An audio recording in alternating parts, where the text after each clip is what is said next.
అనకాపల్లి జిల్లా నాతవరం మండలం మన్యపురట్ల గ్రామంలో ఈ రోజు ఏలేరు కాల్వపై ఒక ఆ బ్రిడ్జి శిబిరం అవుతుంది. గ్రామస్తులందరూ దీని గురించి ఈ రోజు కలవడం జరిగింది.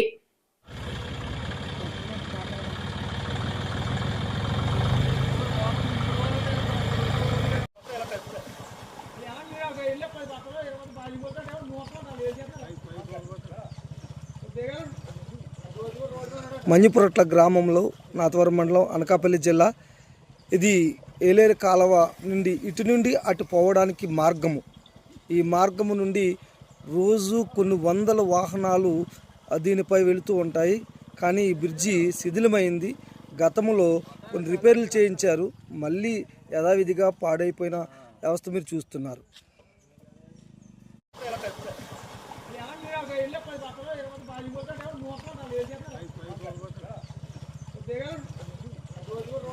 మన్యపురట్ల గ్రామంలో నాతవరం మండలం అనకాపల్లి జిల్లా ఇది ఏలేరు కాలువ నుండి ఇటు నుండి అటు పోవడానికి మార్గము. ఈ మార్గము నుండి రోజు కొన్ని వందల వాహనాలు దీనిపై వెళుతూ ఉంటాయి. కానీ ఈ బ్రిడ్జి శిథిలమైంది.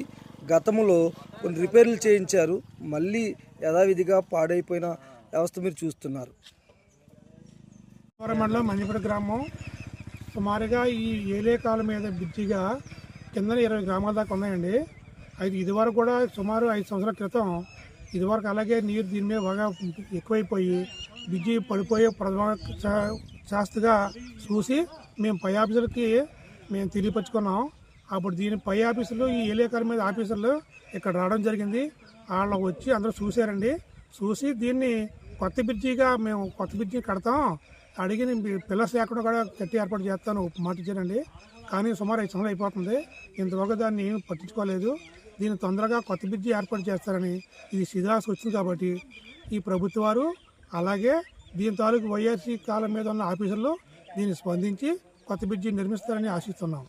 ఈ బ్రిడ్జి అనకాపల్లి జిల్లా నాతవరం మండలం మన్యపురట్ల గ్రామం పంచాయతీ, లింగంపేట పంచాయతీ, అలాగే చిన్నగ్రారం పంచాయతీ, పెద్దగ్రారం పంచాయతీ, అలాగే 20 గ్రామాలు ఈ మన్యపురట్ల గ్రామం నుంచి ఏలేరు కాలువ మీదుగా ఒంటిని మీదుగా వెళ్ళడం జరుగుతుంది. అనేక నీరు బ్రిడ్జి మీద పాడటము, బ్రిడ్జి వ్యవస్థ జరిగింది.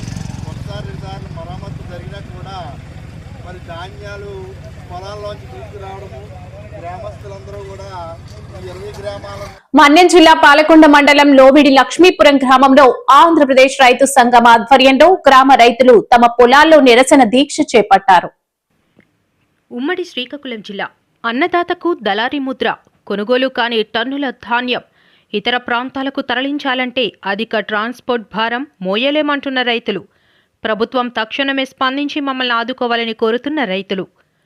మన్యం జిల్లా పాలకొండ మండలం లోవిడి లక్ష్మీపురం గ్రామంలో ఆంధ్రప్రదేశ్ రైతు సంఘం ఆధ్వర్యంలో గ్రామ రైతులు తమ పొలాల్లో నిరసన దీక్ష చేపట్టారు. పాలకొండలోని రైస్ మిల్లర్లు తమ వద్ద ధాన్యాన్ని కొనుగోలు చేయకపోవడంతో ఇతర మండలాలకు ధాన్యాన్ని తరలించే ట్రాన్స్పోర్ట్ భారం తమ మీదే పడుతుందని రైతులు ఆరోపిస్తున్నారు. గ్రామంలో సుమారు 500 టన్నుల ధాన్యం గ్రామంలో అమ్మకానికి సిద్ధంగా ఉందని, సంక్రాంతి పండుగ ముగిసినా కనీసం పండిన పంటను అమ్ముకోలేని స్థితిలో ఉన్నామని రైతులు ఆవేదన వ్యక్తం చేశారు. రైతులను, వారి తరపున ప్రశ్నించే వ్యక్తులను దళారులుగా రైస్ మిల్లర్లు సృష్టించడం జరుగుతుందని ఆంధ్రప్రదేశ్ రైతు సంఘం మన్యం కార్యదర్శి బుడితి అప్పలనాయుడు ఆరోపించారు.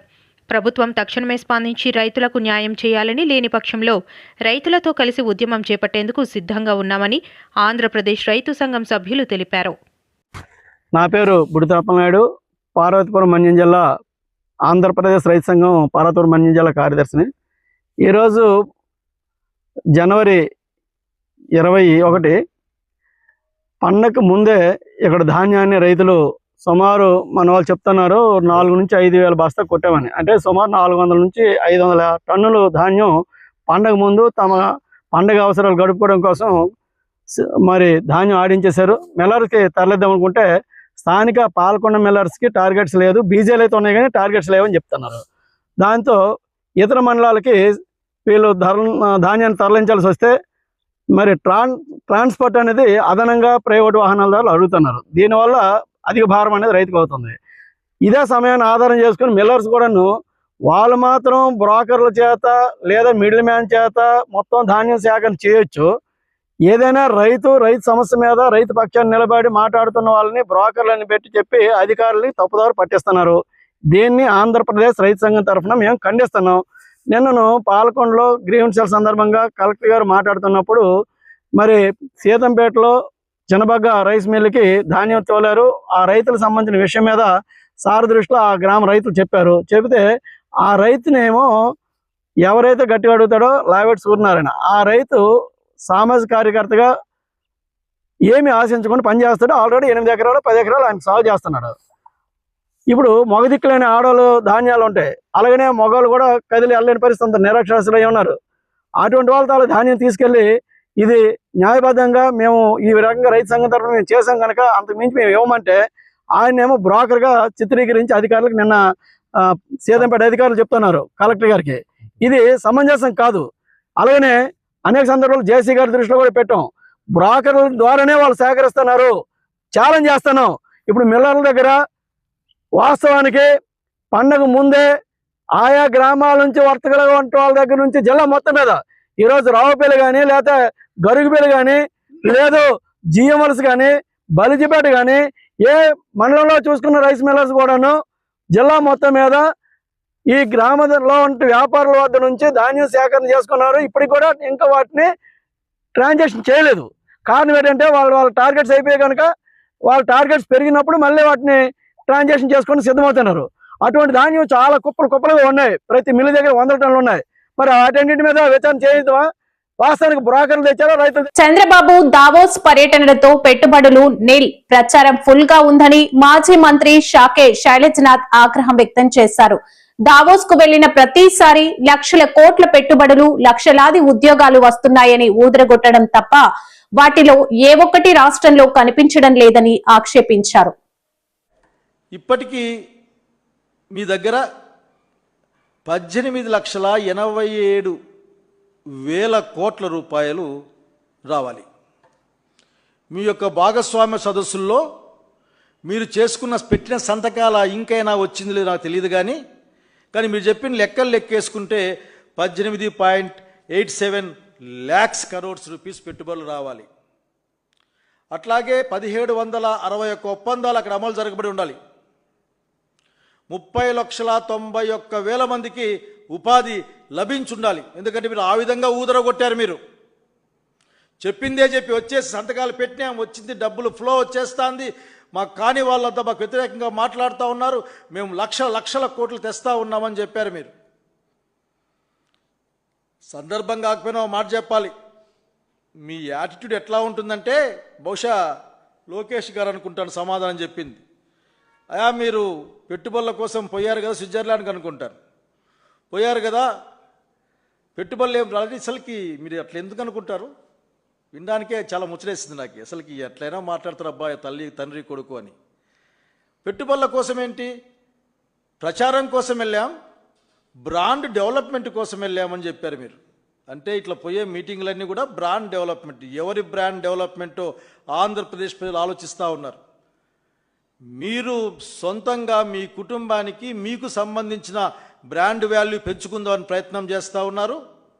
రోజు రోజుకి ఆంధ్రప్రదేశ్ రాష్ట్రంలోనూ ఈ ప్రపంచంలోనూ మీ వలన ఆంధ్రప్రదేశ్ రాష్ట్రానికి బ్రాండ్ వాల్యూ తగ్గుతూ ఉంది. మీ బ్రాండ్ వాల్యూ పెరిగే అవకాశమే లేదు. ఎందుకంటే ప్రజల యొక్క సొమ్ముల్ని మీరు అప్పనంగా ప్రజలకు సంబంధించిన అంశాలని మీరు దుర్మార్గంగా కాజేసే ప్రయత్నానికి సహకారం అందిస్తున్నారు. కాబట్టి వాల్యూ తగ్గుతూ ఉంది, గమనించమని కోరుతా ఉన్నా. అయ్యా మీరు 30 లక్షల మందికి ఉపాధి పెట్టాలి కదా. ఇదే భ్రమలో మాలాంటి వాళ్ళు అసలుకి ఏ భ్రమలు ఇవని చెప్తా ఉంటే మళ్ళీ కొత్తగా మీరు పేర్లు మార్చి అదే పాట మొదలుపెట్టారు. ఏదో పాడిందే పాడరా ఏదో దాసరి అంటుంటారే, అట్లా మీరు పాడిందే మరీ పాడే పాట. అయ్యా మళ్ళీ మీరు అక్కడికి వెళ్ళి ఈరోజు మాకేం చెప్పారంటే అదేదో ఒక సంస్థ ఉందట. ఆ సంస్థ ఏంటి? భూముల రీసర్వే చేపట్టిందే తాము అని అన్నారు. వైసీపీ అధినేత వైఎస్ జగన్ 2020 డిసెంబర్లో భూ సంస్కరణలు చేపట్టి 1923 నాటి నుంచి భూములను తాము రీసర్వే చేశామని జగన్ అన్నారు. 2019లో తాము మేనిఫెస్టోలో ఇచ్చిన హామీని నిలబెట్టుకున్నామన్న జగన్ ఇప్పుడు తమకు దక్కిన క్రెడిట్ ని చోరీ చేసేందుకు కూటమి ప్రభుత్వం ప్రయత్నిస్తోందని అన్నారు. అబద్ధాలు ఏ స్థాయిలో ఉన్నాయి అన్నవి ఒక విషయంగా ఎక్స్ప్లెయిన్ చేస్తాను. రెండో విషయంగా ఈ మధ్యకాలంలోనే చంద్రబాబు నాయుడు పల్నాడులో ఎంత దారుణంగా ఒక సామాన్యుడిని, ఒక దళితుడిని, ఒక పేదవాడిని, మా వైఎస్ఆర్సిపి కార్యకర్తను ఎంత దారుణంగా తాను చంపించే పాత్ర పోషించాడు అన్న విషయం నిజంగా సమాజంలో ఉన్న వ్యక్తులు ఎవరైనా కూడా సివిలైజ్డ్ సొసైటీలో ఉన్న వాళ్ళు సిగ్గుతో తల వంచుకోవాల్సిన అంశం ఇది. ఈ విషయంలో నిజంగా జరుగుతూ ఉన్న అన్యాయం గురించి కూడా ప్రస్తావిస్తాను. మొట్టమొదటిగా సర్వే గురించి, ఈ రీసర్వే టాపిక్ గురించి we will take it forward.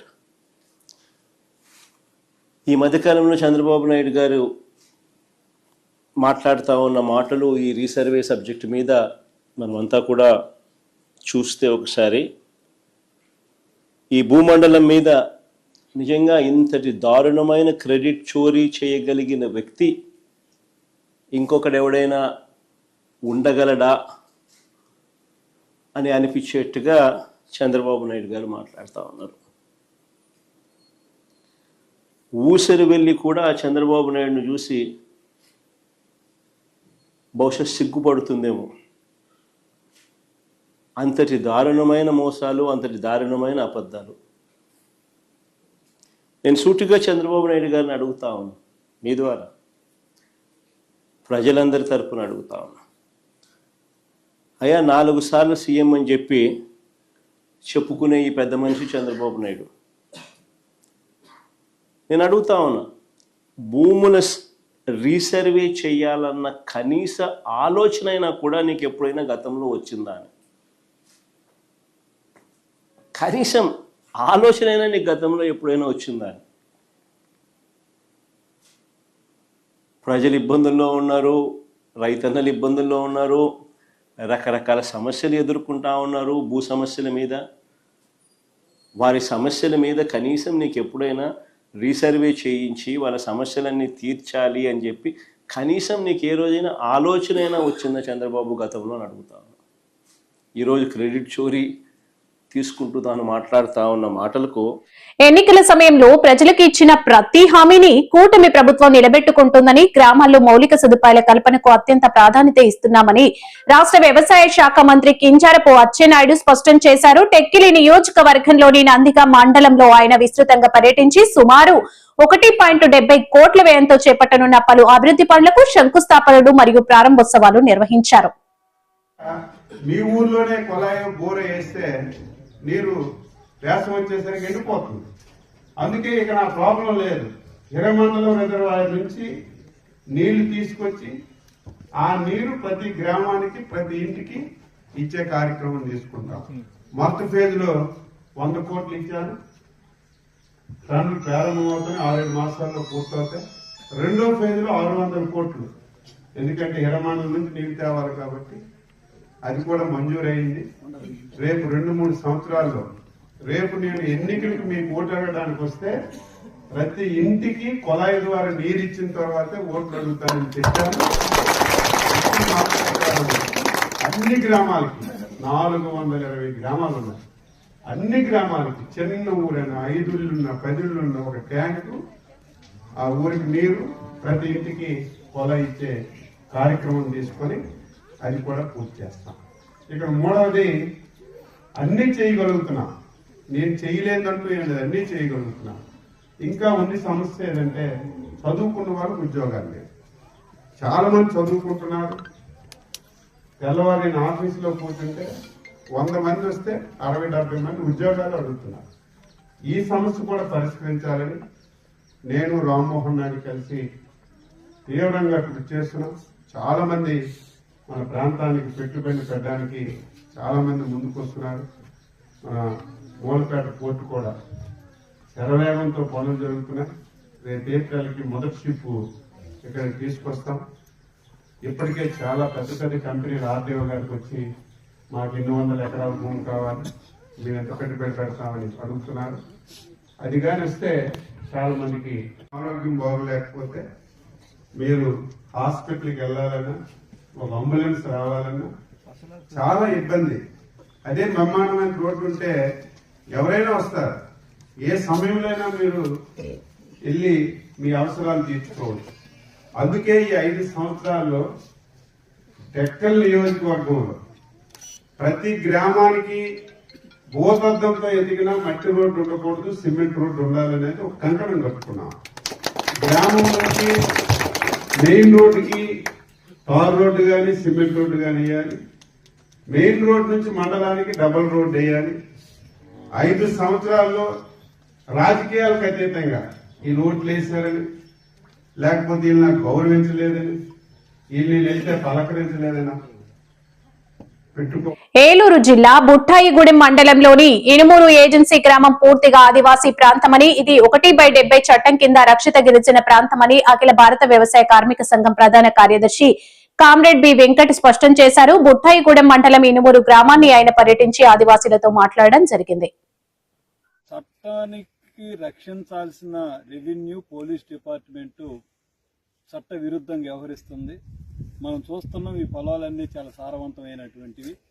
Government రికార్డ్స్లో ఇది గవర్నమెంట్ భూములు అంటే గిరిజనులకు చెందాల్సిన భూములను ఉన్నాయి, సాగు చేసుకుంటున్నారు.